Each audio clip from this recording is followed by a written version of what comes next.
6 రుచులతో కొన్ని ఆహారం తినడం అనేది జరిగిపోతుంది. అంటే నిజంగా మీరు చెప్పిన తర్వాత ఉగాది పచ్చడికి ఒకప్పుడు ఉండేటువంటి పర్సెప్షన్ ఖచ్చితంగా కూడా మారుతుందని మేము కూడా ఆశిస్తున్నాం రాజేశ్వరి గారు. ఖచ్చితంగా ప్రతి ఒక్కరు కూడా ఉగాది పచ్చడిని ఆస్వాదించుకుంటూ ఎంతో ప్రేమతో తింటారని చెప్పి ఇష్టంగా తింటే చాలా మంచిది. నమ్మకంతో తింటే ఆరోగ్యం బాగుపడుతుంది. సో మరి మీరు చెప్పినటువంటి అన్ని ఔషధ గుణాలు ఉన్నటువంటి ఉగాది పచ్చడిలో అరటిపండు కూడా కలిపితేనమ్మా అది కూడా కొంచెం జస్ట్ పేస్ట్ లాగా చేసేసి కలిపితే అదేంటంటే ఒక ఫ్రూట్ సలాడ్ తింటున్న ఫీలింగ్ వస్తుంది. అంటే పిల్లలకి ఏంటంటే కొంచెం ఇలా కొంచెం ఎక్స్ట్రా టేస్ట్ కోసం ఇలా పండిన అరటిపండు అయితే ఇంకా మెత్తగా ఊరికి ఎలా అంటే మెత్తగా అయిపోతుంది. ఇంకా నేనైతే కొంచెం అందులో తేనె కూడా కలుపుతాను. ఓకే, సో అప్పుడు ఇంకా టేస్ట్ బాగుంటుంది. తేనె వల్ల కూడా వెయిట్ రిడక్షన్కి మంచిది. కఫ్ అంతా బాగా కట్ అయిపోతుంది కదా, బయటకు వచ్చేస్తుంది అని చెప్పేసి తేనె కూడా కలుపుతాం అనమాట.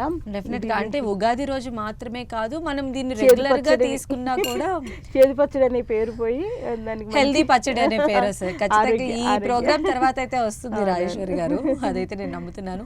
మరి ఒకసారి నేను చేశాను, మీ అంత బాగా చేశాను లేదు నాకు తెలియదు. యాజ్ ఎ డాక్టర్ మీరు ధైర్యంగా తినచ్చని అనుకుంటున్నాను. టేస్ట్ చూడండి, అంటే అన్నీ రావాలి యాక్చువల్గా. ఇందులో వేప కూడా వచ్చేలా నేను ముందే కేర్ తీసుకున్నాను అనమాట. అవును, చాలా బాగుందమ్మా. మీకు తీపి తగిలిందా? తీపిగా పుల్లగా ఉంది, అందుకే ముందు తీపి అన్నాను. ఇన్ని హెల్త్ బెనిఫిట్స్ ఉన్న ఉగాది పచ్చడి నేను కూడా టేస్ట్ చేస్తాను.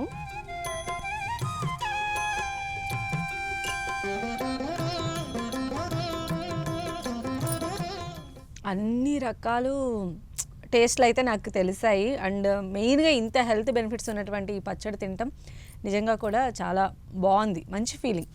ఈ ఉగాది పచ్చడి పరమార్థం ఏంటంటే పెద్దవాళ్ళు పెట్టింది కష్ట సుఖాలు కలివిలేములు అన్నీ కూడా భరించే మనస్తత్వం, ఆ స్ట్రెందీనెస్ స్ట్రాంగ్గా ఉండేలాగా, అంటే మనసుని రాయి చేసుకోవడం అంటారు కదా, సున్నితత్వం తగ్గించుకొని రాటు తేలేలాగా ఈ ఉగాది పచ్చడిలో ఉండేటువంటి షడ్రుచులు కూడా మనకి బాగా ఉపయోగపడతాయి. కాబట్టి నేను కొంచెం పిల్లల మీద ఎక్కువ కాన్సన్ట్రేట్ చేస్తాను. ఎందుకంటే పిల్లలు చక్కగా పెరగాలి, ఆరోగ్యంగా ఉండాలి, మంచి అభ్యుదయంలో మంచి ఉన్నతిలోకి వెళ్ళాలి అనేది అందరి కోరిక. నా కోరిక ఇంకా ఎక్కువ. నేను కనిపెట్టిందంటే ఇల్లాలి ఆరోగ్యం ఇంటికి సౌభాగ్యం. సో ఇల్లాలు ఆరోగ్యంగా ఆనందంగా ఉంటే ఆ ఇంటికి అంతకు మించిన సంపద అక్కర్లేదు, సౌభాగ్యం వేరే ఉండదు అనమాట. సో ఇల్లాలు ఇవన్నీ రియలైజ్ అయ్యి యాక్సెప్ట్ చేస్తే పిల్లలు డెఫినెట్గా అన్నీ కూడా ఒప్పుకుంటారు, అన్నీ చక్కగా తింటారు. పిల్లలు నిజంగా అసలు బంగారం.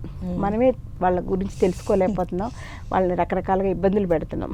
సో అందుచేత ఈ ఆహారం ద్వారా కుటుంబంలో అందరూ కూడా ఈ ఉగాది పచ్చడి తీసుకుని మంచి ఆరోగ్యాన్ని, ఆనందాన్ని, మహాభాగ్యాన్ని పొందాలని మనస్ఫూర్తిగా కోరుకుంటున్నాను. Thank you.